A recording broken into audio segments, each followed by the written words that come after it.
regional meeting here, and there was a busload of people from the Shenandoah Valley here, and some all over the West Virginia here a couple of weeks ago, and they thought it was like one of the most beautiful places they've ever been, and I kind of agree. I want to say one thing. They think they're going to cross that mountain. They are not going to cross that mountain or this valley if I have anything to do with it. And with that, Jane Cleveland.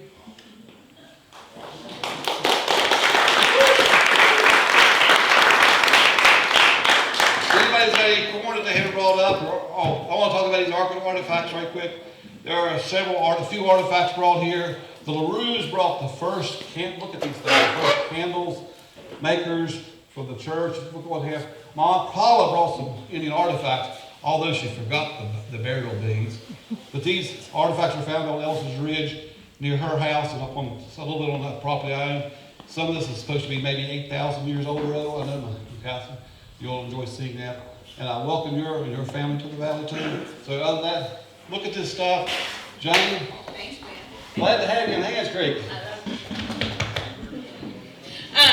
Thanks for having us again. We love coming to the mountains and seeing all the beautiful land that you guys are working hard to protect and the water. This bounty is amazing. It's a beautiful harvest, and Art's going to talk a little bit about what we're going to be doing with this corn next. And as you guys know, we call it the Seeds of Resistance. We just had our third harvest in Nebraska, and we had almost 100 folks out at the, Art's land that he takes care of. That was originally the land that Mikasi's family walked on and was their ancestral homeland. And that's really where all of this got started. When we fought the Keystone XL pipeline, the only thing that we knew what to do was to constantly act in community. That it would be very easy to sit behind our computers on Facebook and feel the negative energy, or to hear stories from landowners about the door knocks that they were getting at all hours from surveyors wanting to come onto their property uninvited. And the reality is none of us have asked to do business with Dominion. None of us invited Dominion onto the land in order to take it for a 42-inch pipeline that's going to export energy outside of the state. All of us make sure that we do everything we can to protect the land and water. And so BOLD is doing everything we can to help other states, to help other landowners, to help our Native allies make sure that there is strong resistance, both legally as well as advocacy and community actions to fight back these pipelines. So BOLD is now in Oklahoma, Iowa, and Louisiana, and of course still our homeland, Nebraska. But we're also helping up in North Dakota at Standing Rock, which Mikasi is going to talk a little bit about. And we're also helping obviously in West Virginia and Virginia. We're thinking about actually hiring a BOLD staff member to be on the ground to help landowners with their eminent domain cases, to make sure that those are all coordinated legally, so there's a strong legal backbone to the fight on the eminent domain piece. And then we're helping landowners in Minnesota and Wisconsin. And I mention that because it's easy to look at the maps that these pipeline companies or the energy advocates, put on TV or in newspapers that show all these red lines across the United States. And they argue that what's the harm of one more pipeline? And the reality is we have enough pipelines in the ground already to meet our energy needs. And if we're ever going to move forward in protecting our water, our property rights, and climate, which is something that we have to do in order to have a generation that we're going to be able to pass on to our kids, we can't build any more pipelines. That's just the reality. Maybe we're going to have to repair some, maybe we're going to have to replace some, but taking more land out of production, taking more land out of families' hands is not the direction that our country needs to go in. And that is exactly what BOLD is here to do, to make sure that we put an end to eminent domain for private gain once and for all. So I'm going to ask Art to come up. I've known Art now for 7 years. We've been in the trenches through thick and thin, fighting not only Keystone, but helping on other pipeline fights. Art is a perfect example of everything right that farmers do. And he's also now a solar spill manager on his own farm, so I'll let him talk about that.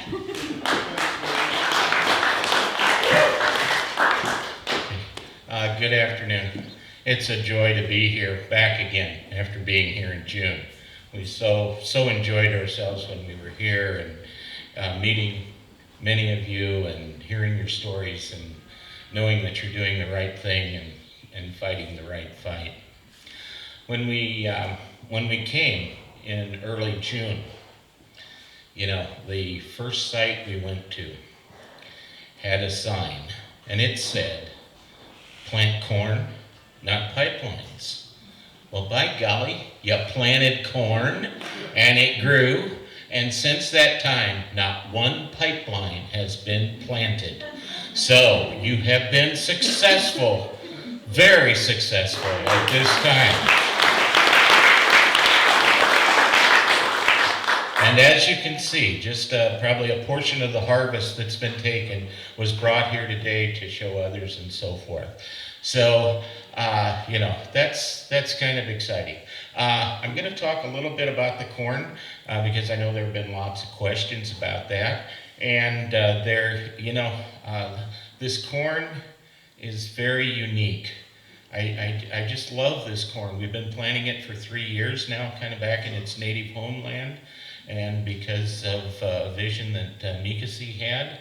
And, we've been honored to grow this corn on our land because it's the land that his forefathers roamed and farmed and had their livelihood on. And it's also the land that his grandfather walked across part of my farm as he was driven with Chief Standing Bear to Oklahoma.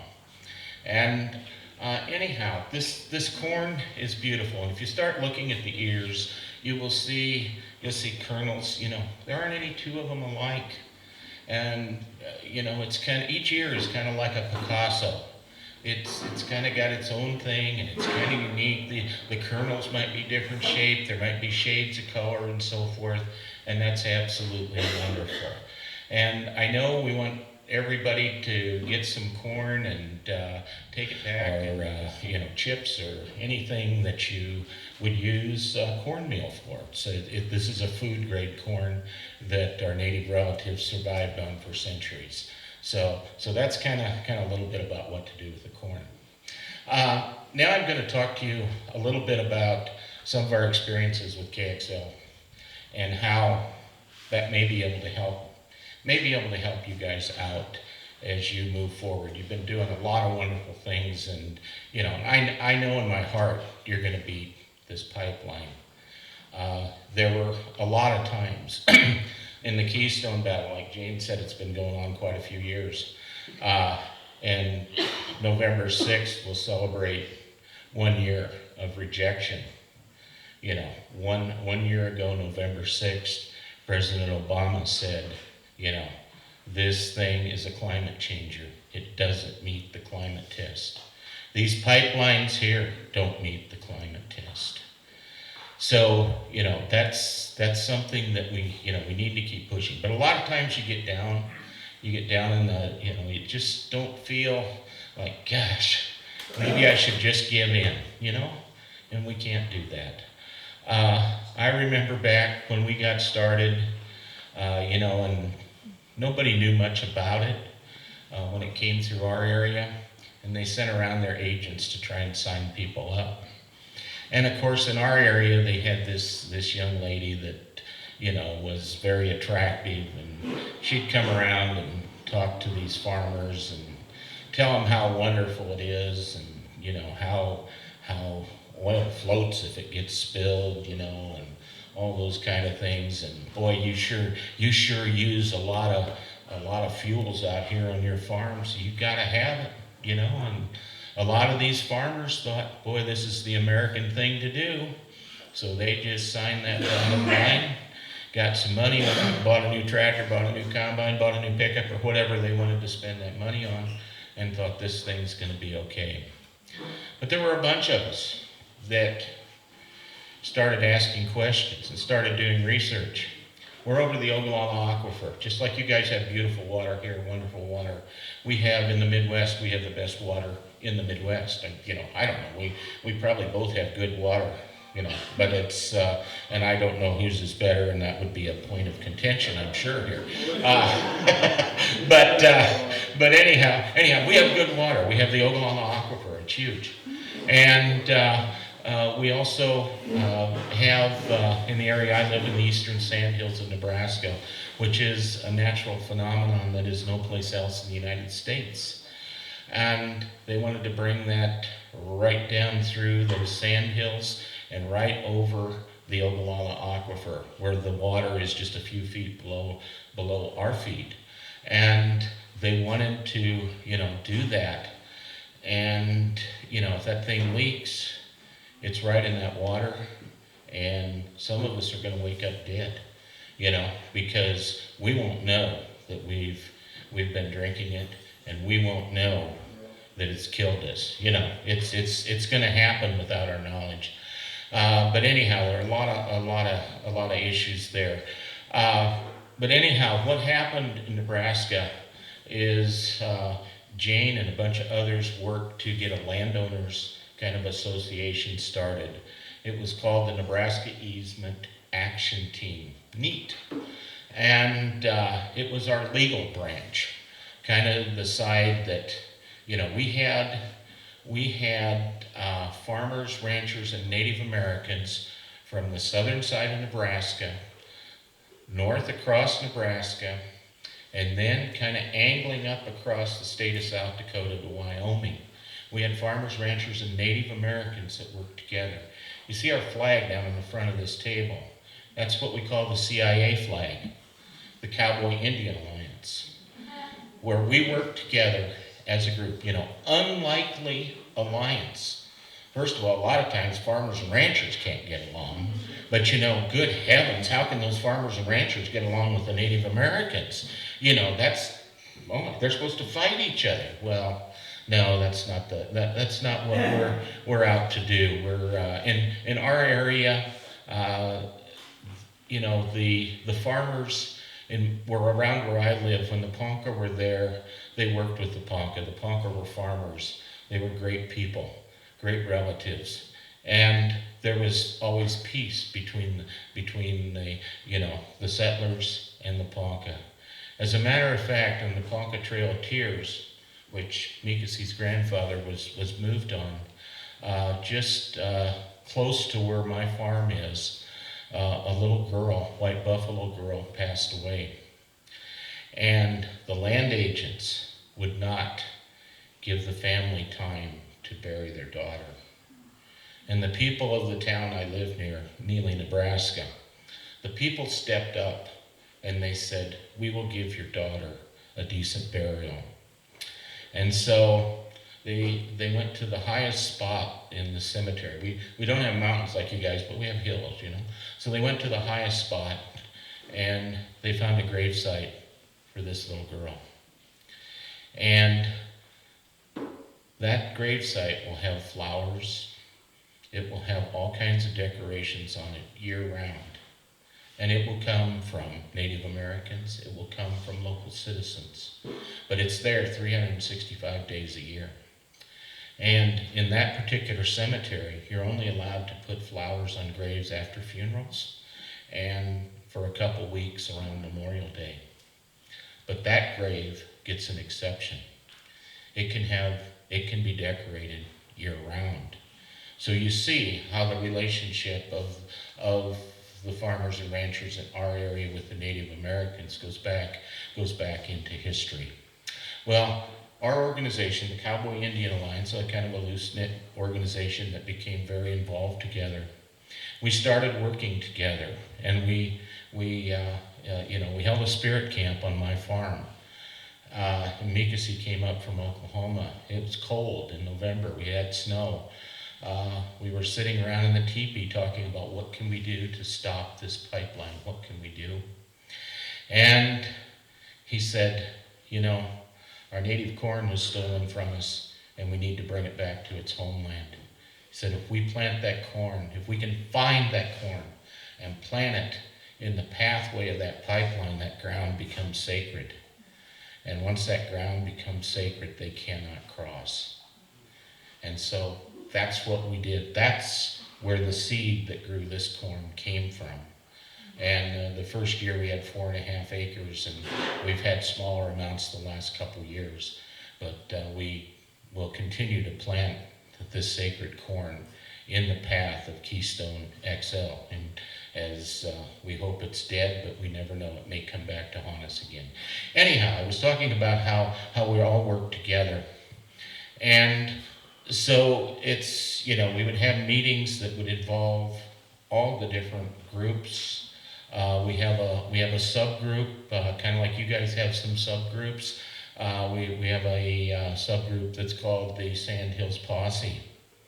And these people are great. In the early days they were out there, they had a phone call list, and if the surveyors were out, they'd call everybody up, and pretty soon there'd be 6 or 7 pickups out here at the surveyor site harassing the surveyors.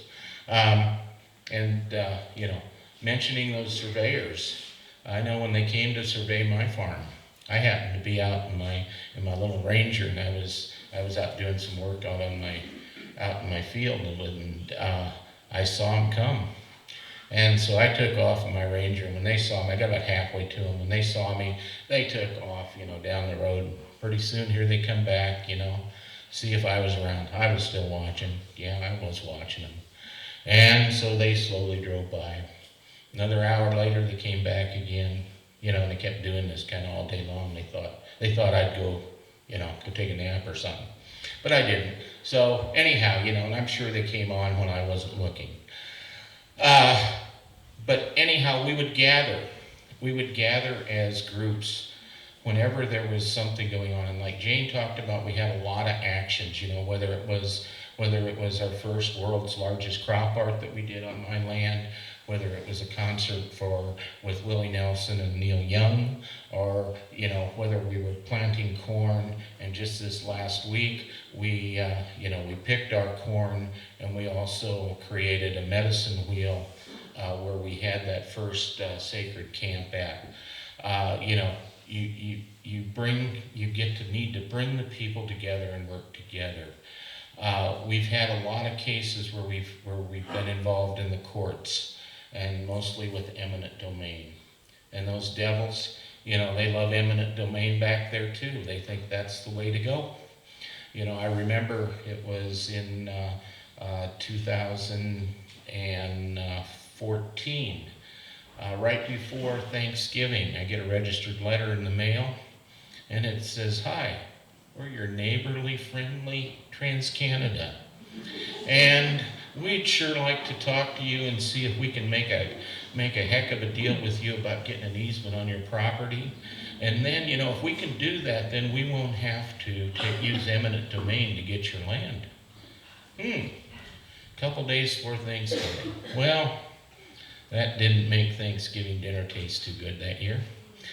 And then, so we, just said, no, we're not responding to that. So then, 3 days before Christmas, we get another letter. And they said, "Hi, your friendly TransCanada here again.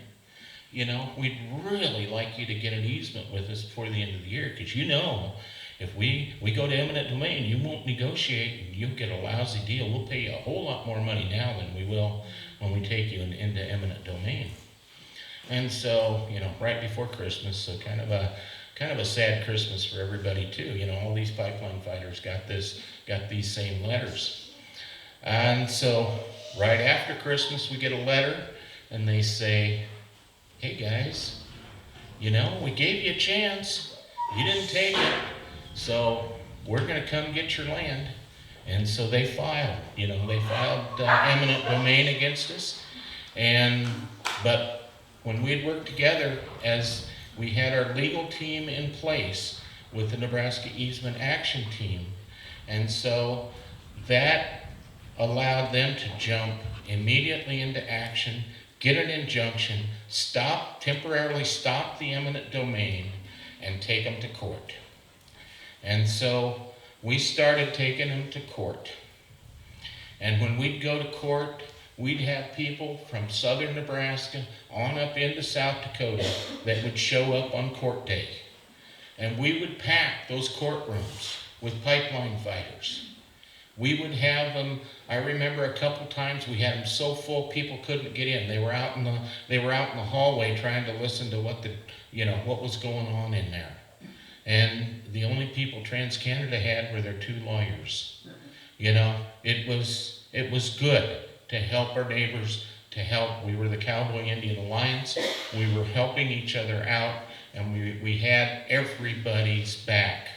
And since that time, well, November 6th last year, the president rejected, so they had to drop the eminent domain cases. Well, in Nebraska, we have a law that says if you file eminent domain against somebody and you drop it, then the landowner is entitled to legal expenses.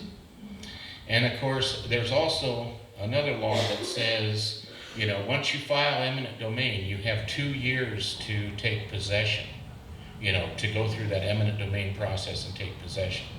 So anyhow, they had to drop the eminent domain. And so now we've had to take them to court in every county across Nebraska. Every county, go to the county court and, argue that this is the law and they aren't following it. And of course they have all kinds of arguments why they shouldn't have to follow the law, like all these big corporations do. They all like to do that. But every time in every one of these counties, we fill those courtrooms with people, not just from that county, but from every county together. We fill those courtrooms up, and it kind of makes an impression on the judges and so forth. And as of this time, not all the cases have been ruled on, but everyone that has had a ruling, they've ruled in our favor. This is what the law says. This is what it should be. You owe these people money. They have started to, appeal these cases to the higher court. As a matter of fact, Jane and I are going to miss it on Monday morning.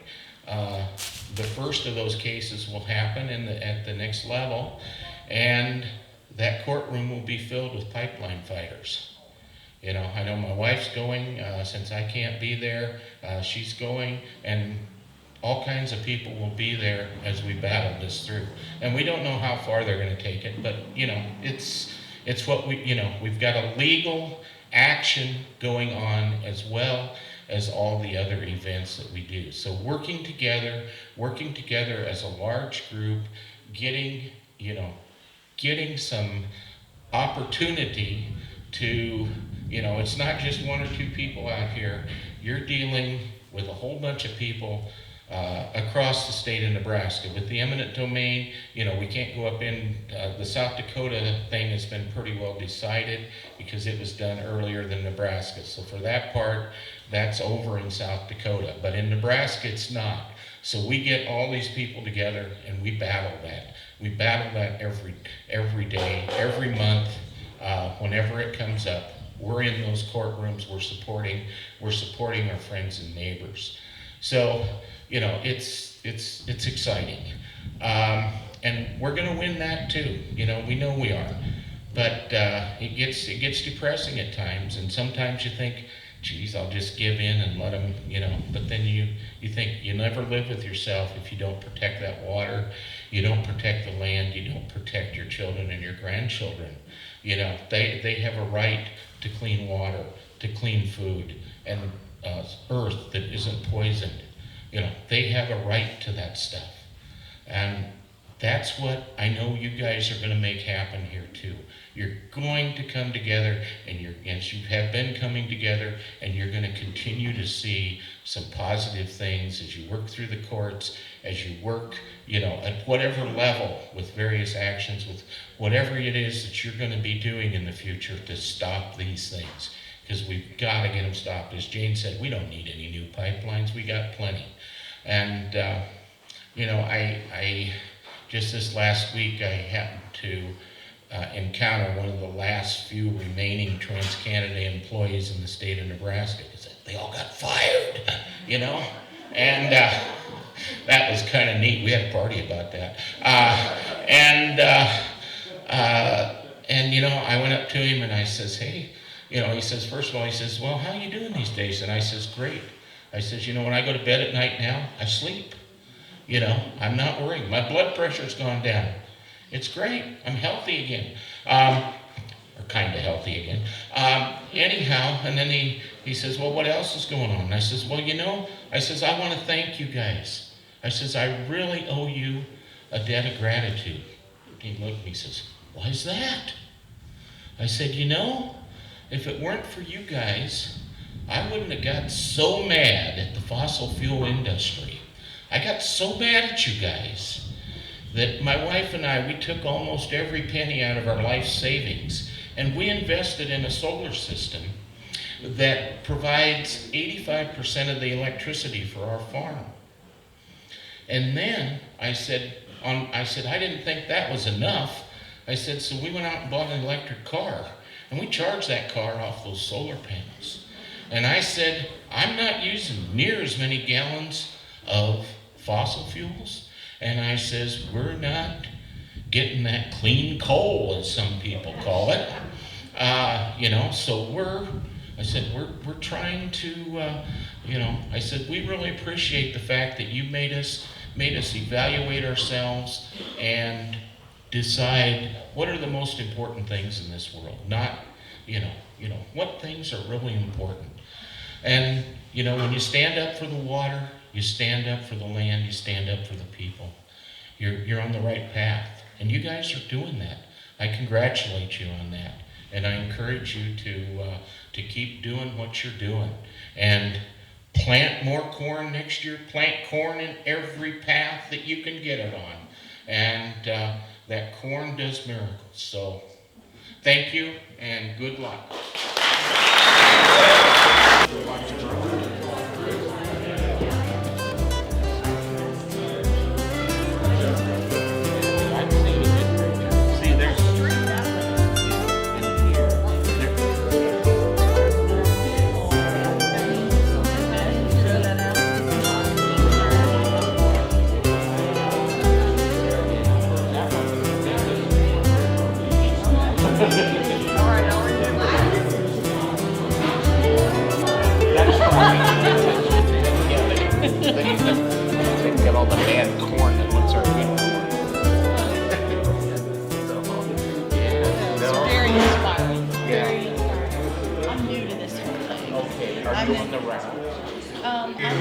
Each and every one of you, once again, in your beautiful territory, your land, your homeland. I'd like to thank Jane Cleve, Art Tanderup, and Lauren for bringing me back out here to Virginia and West Virginia to stand in solidarity with each one of you. I'd like to say thank you to my sister Kim and my niece Sierra. My sister has been in Virginia. I didn't know how long she'd been out here. I knew it'd been a long time, but she just told me she'd been out here for over 30 years now. So this is her home as well. And I'm proud to be here to represent our family in this, my sister's homeland as well. Each one of us are indigenous to a certain region. Each one of us have put down our roots in a certain region of this land that we call Turtle Island. My mother explained it to me. I grew up on the reservation, and I was raised on the reservation with my grandmother, my mother, my uncles, my cousins. We have a large family, and I didn't really spend much time off the reservation as a child. So I didn't travel outside of my comfort zone a lot when I was younger. When I did leave home, it was usually to go to another reservation. And though I am half Czechoslovakian and half Ponca, most of my life was spent with my native family, although I do know both sides of my family, and I was a part of my grandfather's life, and the other side, most of my time's been on the res. So when I became involved with the Keystone XL pipeline fight and started working with Jane, and I got to know Art, and our friendship began, it was kind of hard for me to understand what I was doing. I knew that I was there to protect the land, and I knew that where I was in Art's farm in his homeland there was also my original homeland, my territory of my ancestors, my grandfathers and grandmothers. And my mom explained it to me that we have connections to the land, that we as indigenous people, Native American people, have a connection to the land, that we have a connection to the water and to the living things, and that we've been taught by the Creator how to live in balance and harmony with Mother Earth, Mother Nature. She also explained it to me that now each one of you, your families has been here for generations, that you buried your mothers, you buried your fathers, your grandmothers and grandfathers. Some of you have buried children in this land and in this earth. So you have that spiritual connection to the land, the same that we do as Native Americans, that our ancestors are buried in this land and your ancestors are buried in this land. So you have this deep connection to your home, and you want to protect that home, and you want to protect that land. And that's what brings you here today. And that's what brings me here today. I'm a father. I'm also a grandfather. And I want to protect the land, and I want to protect the water, and I want to protect our natural resources for the future generations, for my children, my grandchildren, and the ones to come after them, that my bloodline could live on, that my people could survive as we have survived and endured throughout the ages and throughout the generations. So I commend each one of you for your efforts. Individually, they can break us down and they can defeat us. But it also takes that individual effort to come together collectively, the way that you're doing today, the way that you've been doing.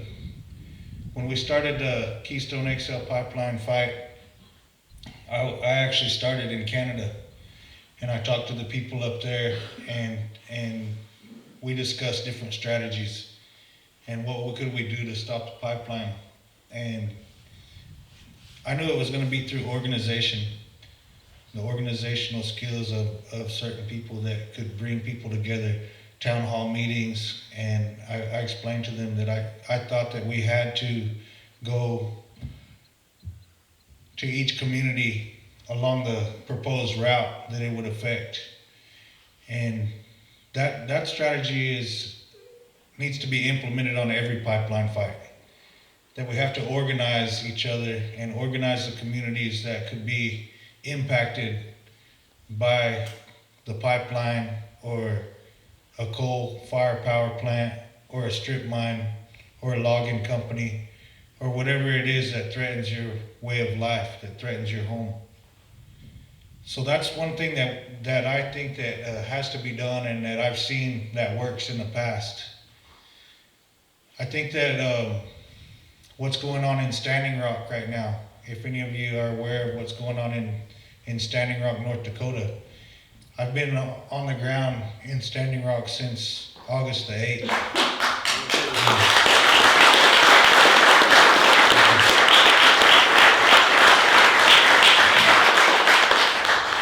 That day on August the 8th, when I arrived at Standing Rock, there was a 48-hour notice of construction, that they were going to start constructing a pipeline within 48 hours. There was 35 people at the camp, at the Sacred Stone camp at Standing Rock that day. Not much more people than that's in this group here, probably less actually. And we came together in a circle much like this and prayed. And that's how we began that movement. That's what that movement started as. Actually, on April 1st of this year, a smaller group of 4 people came together and started the prayer camp at Sacred Stone. And they camped out there since then, since April 1st. And so it doesn't have to be a big, huge movement or a big, huge group to begin these fights. It just has to be a collective effort, an individual effort to collectively do something, to stop this pipeline, to stop corporate greed, to stop these oil companies, and whatever it is that threatens our way of life, that threatens the way of life of our children and our future generations. Each one of us as mothers and fathers and grandmothers and grandfathers know that we want a better life for our children than the life that we have. And I think that's what we work towards, and that's what we work for our entire lives, is to provide a better life for our children. So when we're protecting the water and we're protecting the air and we're protecting the land, that's what we're doing, is we're trying to make a better life for our children, to ensure that they can exist in a good way, in a peaceful way, in a harmonic way with Mother Earth. And I believe that through our collective efforts that's possible. And through the global awakening and the global awareness that's going on right now, that fossil fuels are dead, and it's time to move into the future of renewable energies, that we can make that happen. So once again, I want to say thank you, and I think that you all deserve a round of applause, each one of you, for what you're doing here.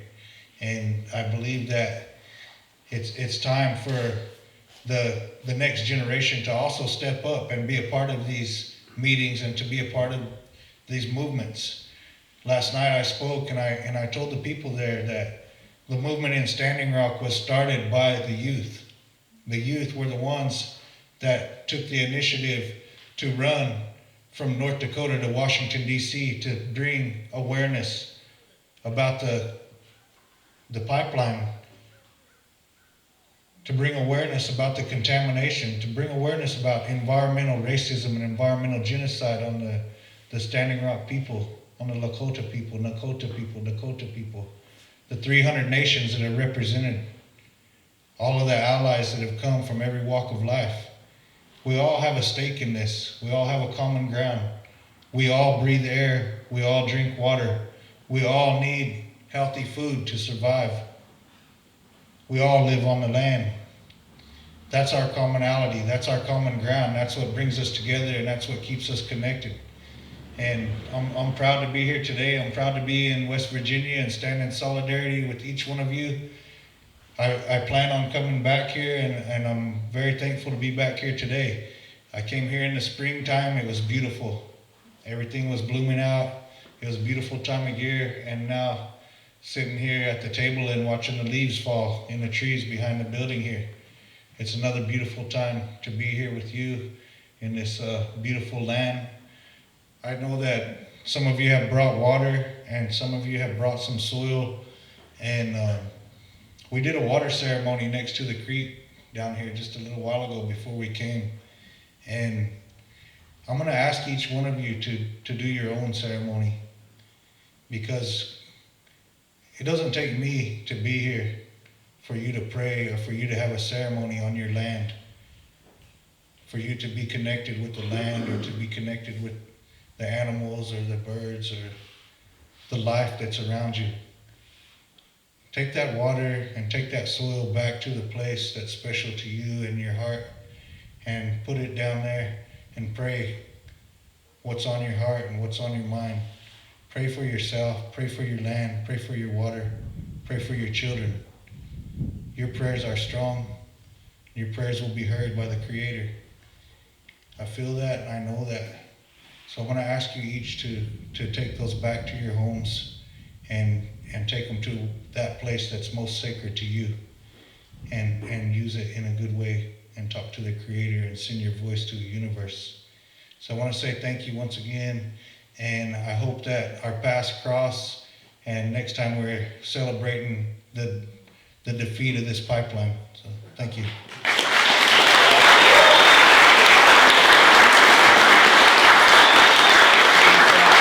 And we love all of you dearly, and we're right there with you in our heart and soul, and we're with you in the fight all the way. And thank you all for your sacrifices.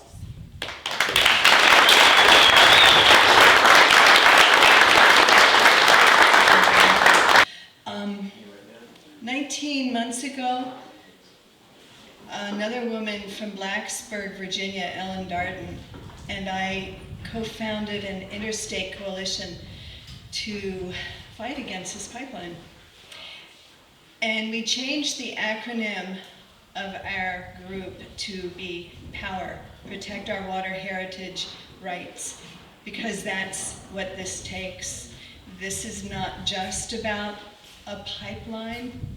Here in West Virginia, especially, this is about fracking. It's about all the compressor stations. It's about the injection wells. It's about the pipelines. We're facing 6 42-inch pipelines in West Virginia right now. And we are under siege. We are so grateful to have the strength, the support that you bring to us. It's a huge fight. Lots of people are really just holding tight to one another. It's how we're getting through this. I don't need to say anymore. I have the privilege of introducing 3 other speakers. April Keating comes from Upshur County.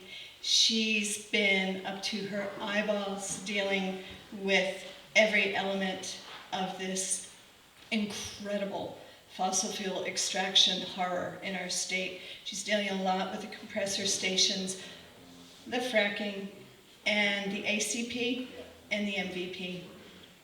April's going to speak first, and then Rosanna Sacco will be speaking, and she's going to talk about what we're doing here with this pipeline and the impact that it's having. And then Brandon Richardson from Fayette County, who's been trying to somehow restore the health in his county where people are poisoned and have died from the injection well and the water that is taking this county out. So, April, come on up. I'm so grateful to have you all here. Thank you so much for making the trip.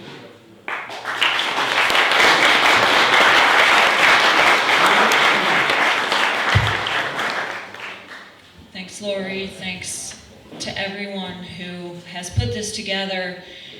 Thanks to all of you for being here. This is such a great turnout, and Monroe County is just phenomenal at this community unification that I wish that we had elsewhere. I come from the northern part of the state where gas is king and you can't speak out against it. If you do, they won't listen to you. They see you coming, they turn around and walk the other way, or they laugh at you. But we keep on fighting because it's the right thing to do, because we need water. Water is life, oil is death. Van Jones said it well in Washington, D.C. And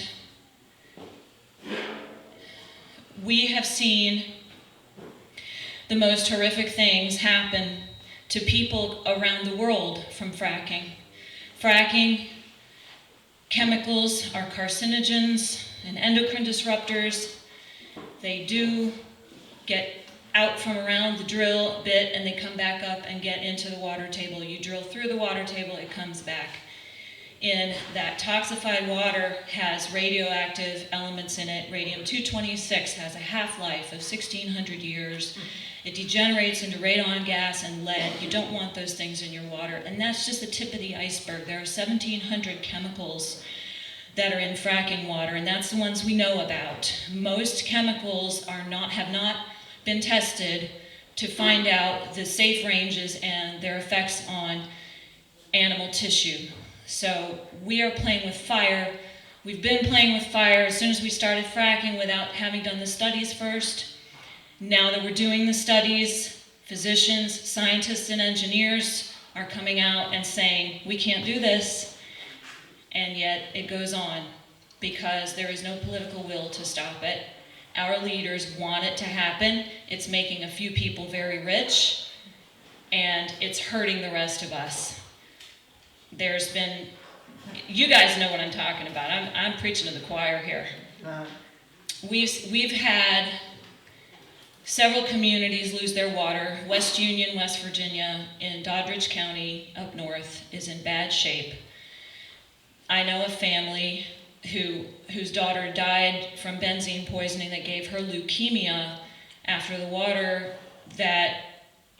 they drilled and there was a blowout and it came out the water and it was spewing into their homes and out the windows, and everybody got sick, and these people's daughter died and left them with their grandchildren to raise. Those people have 3 pipelines surrounding them. They have the Stonewall Gathering Line, which is a 36-inch intrastate line, which is not really regulated. It's supposed to be regulated by the state, but they don't do anything but issue permits. They're very hands-off in West Virginia. We are. The ACP and the MVP. And so up north, we're fighting a lot at once with very small personnel, very small money, and it's all from the heart. It's what we have to do. And I am so sorry for all the people around the country and around the world who are facing this. I'm sorry for the future generations that are going to have to deal with no water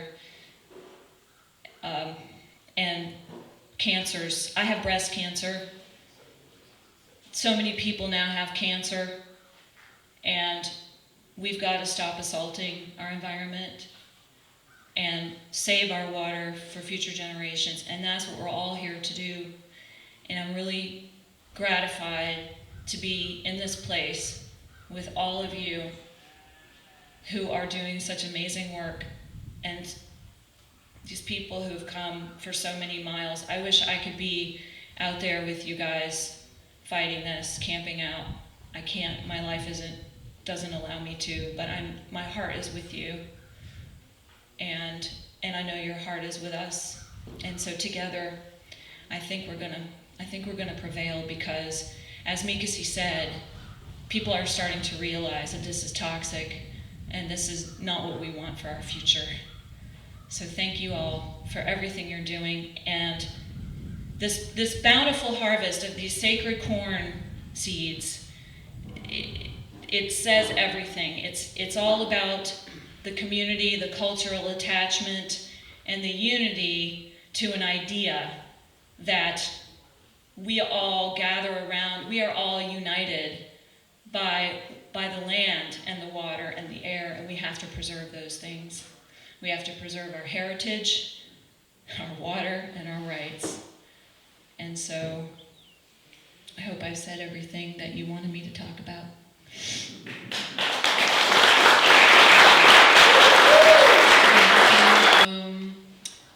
With raising consciousness about fracking and now this pipeline infrastructure that is being proposed for Monroe County for quite a while. And through doing that, I have had the most incredible opportunity to experience community. It's emotional. In this county, that I did experience it in France, but I really have experienced it here to an incredible extent. And it warms my heart to see all the people gathered here that I feel that sense of community with, all here under this beautiful pavilion made out of incredible wood. So I would also like to talk a little bit about what we're doing now regarding the pipeline, this 330-mile pipeline that's proposing to start up in Wetzel County, where there's fracking, and transport this frack gas all the way down through 10 West Virginia counties and 3, I think, Virginia counties to the Pittsylvania station, where it would hook up to a north-south running line that could link to all the coastal liquid natural gas facilities and export facilities that could be in the process of being approved or even built, such as the Cove Point line. So we have raised awareness up to now. We have held public meetings. We have let the public know the extent to which this is a highly dangerous thing. Through the research we've done, we have found out that every, I think it's 30 minutes in the United States, there's some kind of a major, significant pipeline incident. So we've raised awareness about the dangers of it. We've raised awareness about the unfairness and the loss of democracy regarding the ability of a corporation to come in and claim eminent domain, that is to take our rights away to decide how our land should be used.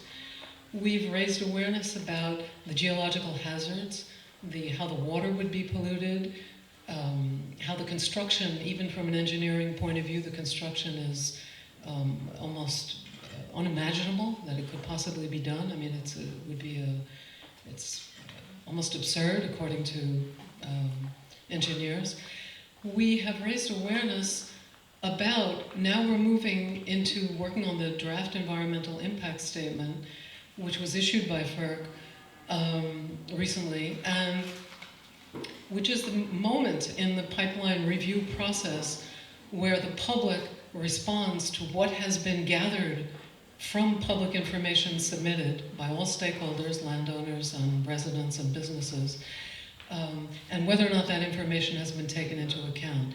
The book they issued for the DEIS was this thick, and many of you have seen it, and it's something that requires painstakingly looking through and troubleshooting everything that should be in it but that isn't in it, everything that's been glossed over or not reported accurately. And we've held meetings, a public meeting about that, and at that public meeting we also learned about an interactive online map that can be used for residents of this county to get their features, their significant features, especially water features, but other types of features, historic graves, buildings, etc., on a map that then can be seen throughout the county. So this has been a process of unifying this county. We've also done it through proposing alternatives, such as the Monroe County Power Cooperative, which is proposing bulk buying and installation of solar panels. We've done the second round. We've consolidated the Monroe County Organic District and are in the process of trying to pull it further to include the entire county from this incredible enclave that we have here and the energy that's here for that Monroe County Organic District. So I was thinking also of touching on two points that have come up as where we can go from here. One, someone suggested by phone to me the other day, working towards, by doing research, towards debunking the idea that stopping the pipeline is against the economy. I started to think about that since that person mentioned it to me, and here's what came up, open for us all to contribute to and embellish upon. It seems to me that it would put a dent in the plans of the 1%, because the economy that we're in right now is not an economy of the people, it's an economy of the 1%.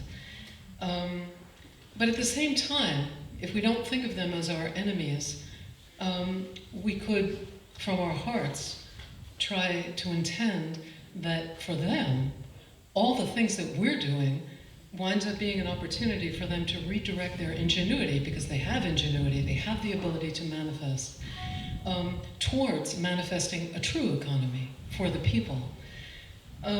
So here's some of the things that I've thought that can contribute to this.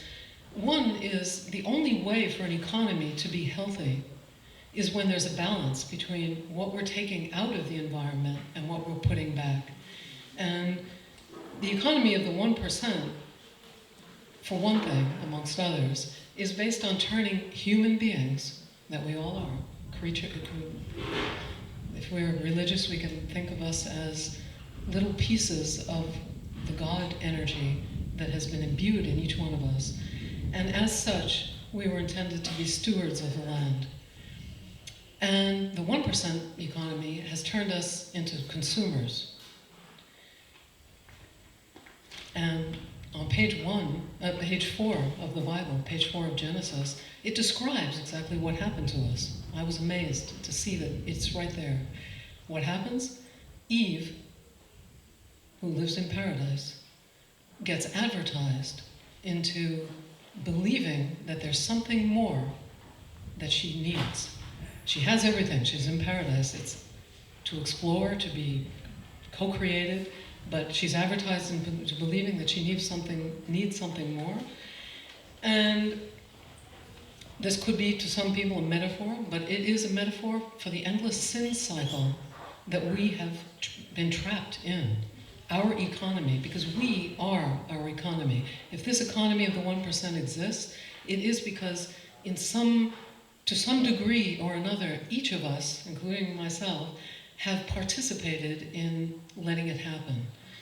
So I started to look into it, and I started to see that the economy of the 1% is an economy that preys upon craving and suffering. It preys upon craving by endlessly proposing products that we then need a pipeline to produce, proposing products that are going to make us better than someone else, or more loved, or more supported by our friends because they have these things, and if we have it too, all of a sudden we're really cool. And so craving and suffering. Because these cravings lead to only one thing, as soon as we take more than what we really need, we move into suffering. Because this sin cycle, the wages of it are suffering and death. So they then are supplying a whole bunch of other products to alleviate the suffering. So we're constantly consuming products that require a huge amount of energy, and mostly now fossil fuel energy, to produce. So I'm interested in exploring how can we break the sin cycle once and for all, and how can we raise awareness about breaking the sin cycle and free ourselves from the endless craving for new and more fancy products that can do this and that, and the suffering that is the result of that craving. So I don't think we're going to be able to go back overnight to being human beings. Some of us are closer to doing that than others. But as a consumer, what can we do? So I wanted to launch into the possibility of exploring how all of us, as united as we are in this pipeline, can be united in sharing ways that we come up with to cut our attachment. It's like an energetic link that we have to this 1% economy. How we can cut the various links that keep us supporting the economy.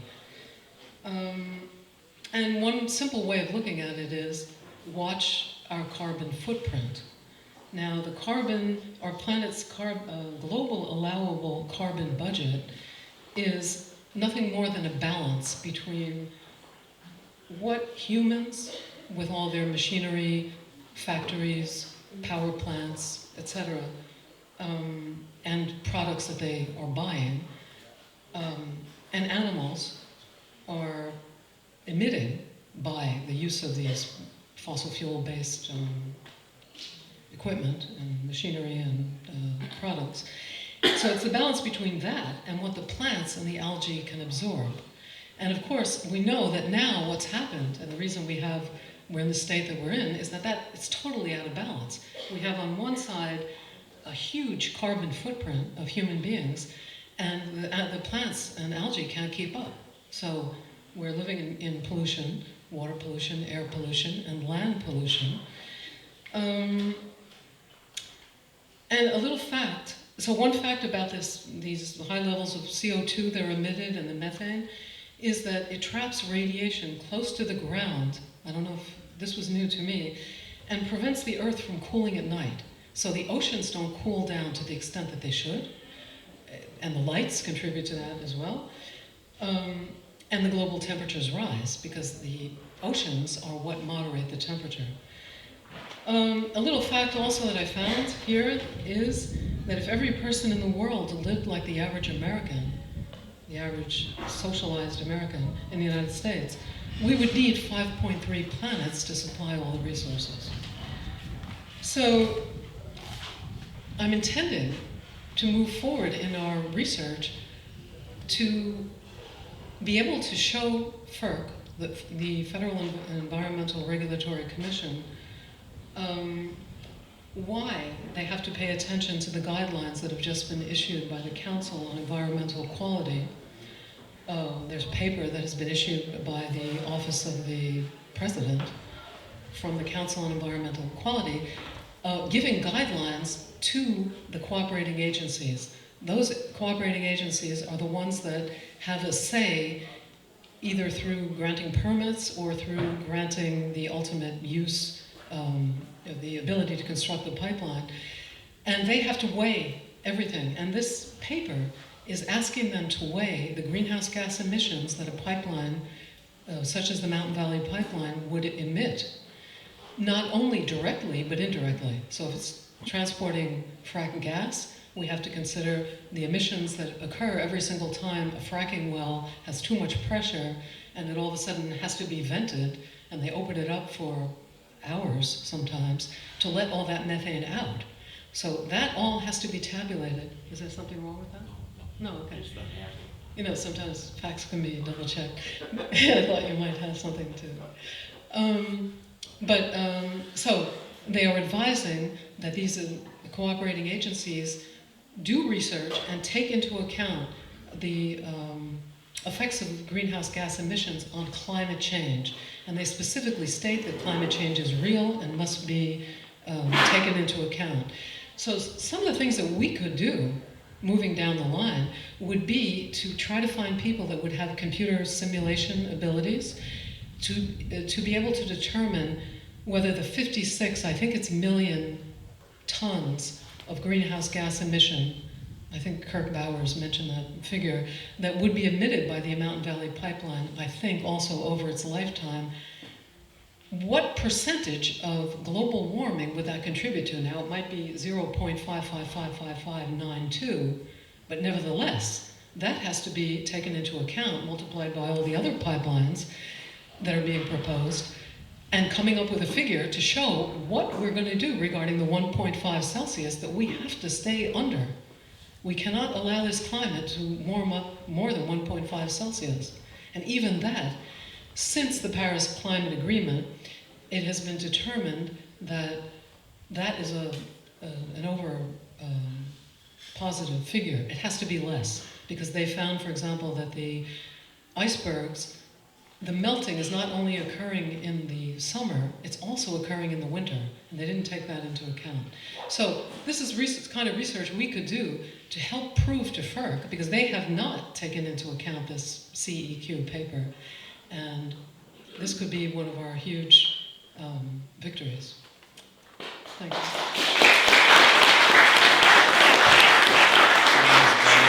I'm from Fayette County, West Virginia, with Headwaters Defense. In case some of you probably do and some of you may not know about injection well technologies, there are these death-making machines, basically, where all of the liquid waste that was referred to by April, where we have tremendous amounts of radioactivity and endocrine-disrupting chemicals that can cause cancer. They will change your genes. They will cause reproductive and all kinds of developmental disorders, basically tinkering with your body's communication system. All of this liquid waste, we're talking about several millions of gallons per well, have to be disposed of. Now the preferred method around here is to take that liquid and sometimes put it in a pit and let the radioactivity settle out so that there's a sludge that we can throw in a nearby landfill. And then take this material and throw it down a well under pressure and inject it into the ground. Now, I'm sure we've all heard a little bit about what's gone on in Oklahoma, where these injection wells have caused earthquakes. We know the possibility for these injection wells to go into aquifers, and something that hasn't really been talked about a whole lot is pollution from these sites themselves, not underground. In Fayette County, we've had there have been some studies conducted and shown that endocrine disrupting chemicals are in our creeks next to these injection wells, and that the chemicals are toxic in parts per trillion. Now, that is a very small amount of chemicals, and we have a pretty big network in Fayette County of people who were very concerned, who were already sick before they even knew what an injection well was. And we have families that live on this creek and rely on this creek's water to feed to their children. And people are suffering in Fayette County. People are suffering at every point of infrastructure for this industry. It's tremendous. Fayette County has been home to several other industries as well. We had some really older legacy underground coal mines. We have some newer but older strip mining operations, and then we have active mountaintop removal mining going on in Fayette County, in addition to this injection well. So that's a little background on the situation in Fayette County. What I'm here to talk about today, though, is not the sickness that we are trying to get through, which will take a community effort to pull ourselves out of not only how does this affect our people, but once we know that, how do we help people that are hurt, that are harmed? And how do we do that in a way that we're not just pulling stories from them, but giving them things that they need? But really, to go back to the mechanics of all fossil fuel extraction that we've seen in Fayette County, one thing that strip mining, mountaintop removal, and fracking, and name an industry, uranium mining, one thing that they all have in common is that they lack community consent. So I'm sure the common way that this goes on is these operators infiltrate our communities. They tell us their plans. They tell us we don't have options. And they have many mechanisms that they use. I'm going to go through a short list of them. We have the use of force, right? We have, in the pipeline country, it's surveyors that come onto your land. In the fracking fields, it takes the form of many different types of operations that are associated with that process. With injection wells, it's the use of force that comes silently, where they will just put one of these sites in this community. They won't tell anyone. They'll put a very silent footnote in a newspaper about it. And it's not like they're using their force for, and then it's not as bad as we thought in the long run. All of these things have had long-lasting effects on our communities. We have, for example, the endocrine-disrupting chemicals.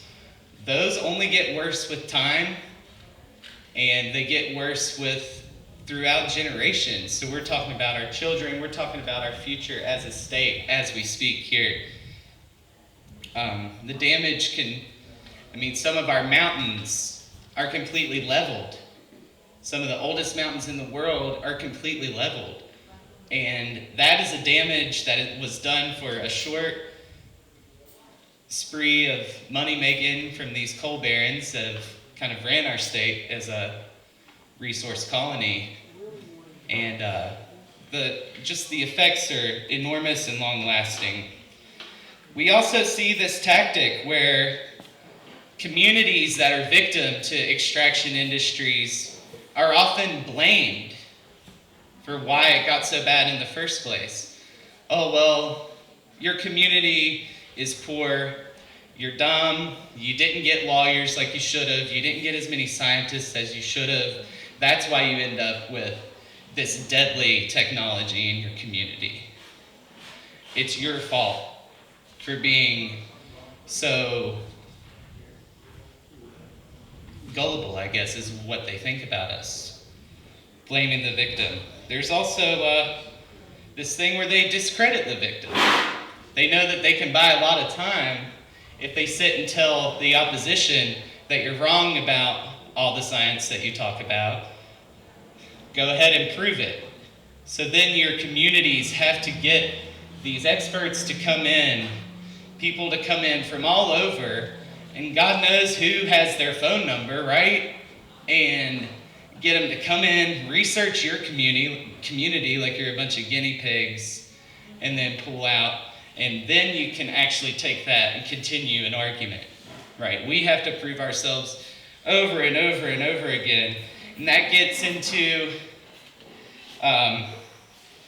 just the victim community's interrogation, right? We get into constant, these industry bullies will just question us, make sure we're right about every single thing. If they find one thing that a member has said or one thing that someone has said that was false, they will run you to the ground for that. And it just gets to really be a competition of who has the more resources, and who might that be? That is the industry that has the most resources in this case.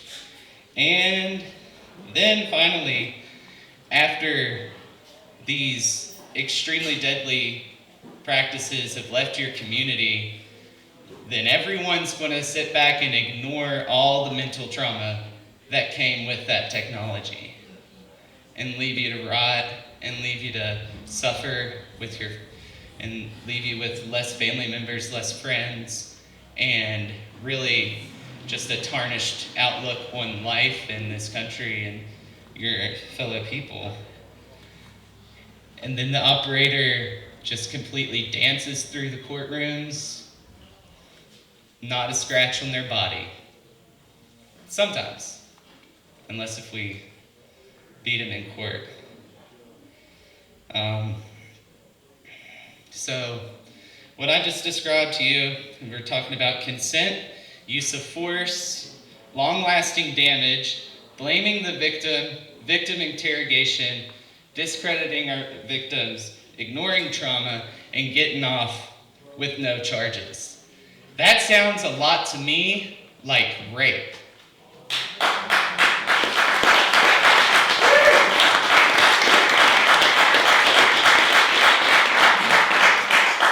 And I just have one more thing to say, and Dr. Theo Colborn, okay, she did lots of groundbreaking research and organized a lot of research around endocrine disrupting chemicals in the frac fields. In her last essay, she said, by the fourth generation of people to be born with endocrine disrupting activities going on in their body, they will be unable to govern themselves, make intelligent choices, or function as humans as we know it. So, what we're talking about, this is a fight for all of our future generations and all of our people. Right now, 2 days ago, Think Progress put out an article, 1 in 12 children that go to public schools, K through 12, goes to school dangerously close to a fracking site. And that's our future. So, do us all a favor, and we'll work together to stop this rape and to not let our children be raped by these people. All right.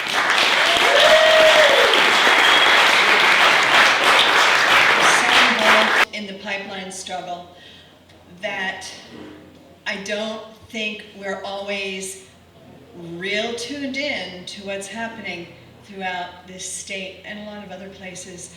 The suffering is rampant. It is so critical.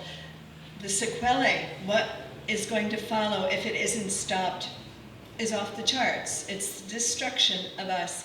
So everybody here, everybody who has come together, everybody who is willing to stand up and say, hell no, no more. And we have to do that. We have to keep doing that. We have to do it together. We have to have each other's backs. And this pipeline, it's brought a lot of people together. Many counties, 17 counties, we're working together. And it's happening around the country. So that's what we need to keep doing. Thanks so much. Let's eat something.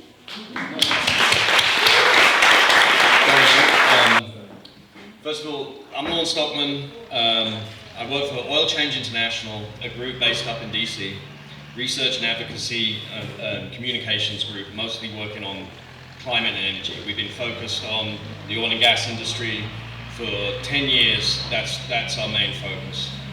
Just want to highlight a couple of reports there over there on the table. You can download them obviously digitally from our website, priceofoil.org, but I brought some hard copies along with me as well. One we produced back in July, A Bridge Too Far, How Appalachian Basin Gas Pipeline Expansion Will Undermine US Climate Goals. Another one we produced just a few weeks ago in September, The Sky's Limit, Why the Paris Climate Goals Require a Managed Decline of Fossil Fuel Production. The basis of these reports are essentially the climate goals that the US and the majority of the world's governments have now signed up to. Last week we saw India and the European Union ratify the Paris Agreement. The US and China have already ratified. The majority of world governments have ratified. The majority of countries that are responsible for the majority of the emissions have ratified. That means this agreement comes into force. November 4th, the Paris Agreement basically comes into force. The goals of that agreement to keep global temperature rise below 2 degrees, well under 2 degrees to use the language of the agreement, pursue a 1.5 degrees. That basically means, and the Sky's Limit report in particular details this, that what we already have in existing projects, existing coal mines that are in production, existing oil and gas wells that are in production, what's in those wells is already more than enough to take us over those climate limits. So that means no more fracked wells, that means no more coal mines, that means no more pipelines that enable the opening up of new areas of production. None of this can be built if we're going to keep to the climate goals that this government has committed this country to. So we're working very hard to take that message to the federal government. We are pushing the administration to bring its rogue agency known as FERC into line with the rest of the federal government's aims, and that's something we're working very hard on with other big national environmental groups. So I just wanted to highlight that. I also wanted to just say just a little bit, it's a big thank you to Jane and Mikasi and Art for coming here all the way from Nebraska and Oklahoma. About a year ago, we were at a strategy meeting around the Keystone XL pipeline. The pipeline permit had not been rejected yet, but we were getting together to talk about, what are we going to do? We were pretty sure, let's say 95% sure that rejection was coming at that time, back in September last year. And I was sitting around a dinner table with Jane and a couple of other people, and I said, I can give you one idea of what we might do after this thing's gone. And so I live in Virginia, I live in Stanton, Virginia. You can probably tell I'm not from there, but I live in Stanton, Virginia in Augusta County, in the Shenandoah Valley. And we have the Atlantic Coast Pipeline coming pretty close to the town. And I was saying, we got the Atlantic Coast Pipeline, we got the Mountain Valley Pipeline coming from West Virginia through the southern part of Virginia. We've got dozens upon dozens of other projects. The Appalachian Basin is basically the hotbed of oil and gas development right now. This is where the most activity is happening. The Marcellus is the biggest thing the gas industry has ever seen in its entire life. And there are dozens upon dozens of these pipelines. And I said, it would be great to have you come and talk about the Keystone XL fight and share some of your skills and experience. And Jane just got it straight away. She was just like, yep, I'm coming. And it took us a while to get it together. That was back in September 2015. Jane came in April. She came in April of this year, talked to a few people on the Mountain Valley route down in Franklin and Virginia, and it came to Blacksburg. Some of you people were there. She spoke at the Pipeline Summit that ABRA organized near Stanton, up in the Shenandoah Valley. And, part of that presentation, she talked about the sacred Ponca corn. And just before she left the meeting, she had to rush out and catch a flight. And she said, Lorne, I've got some of this corn in my bag. Why don't you take some and see if some of the landowners are interested in planting it on their land, on the pipeline routes? And at the end of that meeting, I kind of stood up and said, you know, Jane left me with this corn, and if anyone wants it, just let me know, come and see me after the meeting. And I was rushed by people. They were kind of forming a line, and I was handing out this corn, and I was like, wow, people really kind of resonate with this idea. And a couple of days later, I called up Jane and said, you know, you should have seen the response to the Ponca corn. And she was like, we're coming, I'm gonna get art, I'm gonna get Mickasey, and we're gonna come and plant corn when the time's right in June. And that's what we did. And I just, I'm so grateful and so pleased that, Jay, Mickasey, and Art came here in June. They fell in love with our mountains in West Virginia and Virginia. They just got it straight away. They understood what there was here, the water, the land, the mountains. And they came back for the harvest this time, and I'm sure they're going to be back again. They've been really moved by what's going on here and by the response they've gotten from the people here. So I'm just really pleased to know these guys and to have had a chance to bring them here. These reports are on the table there. There are also some medicine bundles, some seed bundles that Jane made up of the Ponca corn seed that's dried and ready to go. So you can take some of those away and plant it next spring. And yes? I have a question. Sure. For our guests from Nebraska, for you. And I apologize if this was covered, but I got here a little bit late. We already getting started. But how big of an influence, or what part did the Pledge of Resistance play in the XL pipeline struggle? Yep. The Pledge of Resistance, the civil disobedience, the flag, Yeah, is that what you're referring to? I'd like to hear from you folks. That's probably a question for Jane. Yeah, so, Bold partnered with Credo, which is a national organization.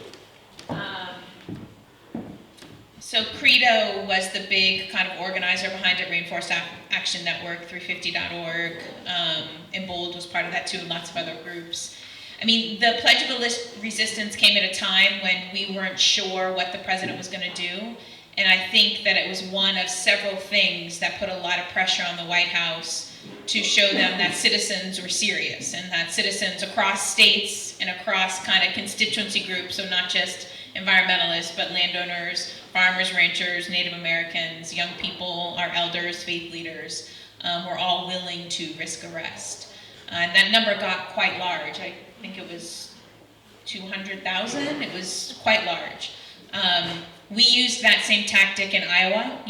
Not only is Dakota Access Pipeline threatening North Dakota, it's affecting Iowa as well. And I just got a text, a landowner just got arrested on her own land today when they were doing an action because they said that she was trespassing on her own land. There's 1,500 people in Iowa who've signed a Pledge of Resistance, and we know that has kind of helped escalate things to the White House level as well. So I think it matters. I think you have to be prepared to do that. I think you have to go through a lot of community meetings and discussion as a community if that's the direction you want to go in. Good training has to happen. So infiltrators and people who don't really, have your guys' interests at heart don't come in here and try to stage a whole bunch of actions that further their cause and may not be helping, the landowners protect their property and their water. So I'm definitely an advocate for it. I just think it should be planned and well thought out and well executed as well. Yeah. The reason I ask is because I'm aware that the thoughts of people are beginning to plan, beginning to think along those lines, and it's good to hear your perspective on it. Yeah, and it should be an organized effort. The worst thing that could happen is like one person over here decides they're going to do it and one person over here. Like, you really have to have a strong legal team to back you up, a legal fund. I mean, there's just so many things that goes into it. Yeah. Any other questions? We're happy to answer questions, or folks can get food and then we can come back up to answer questions. Any other strategy questions? Good.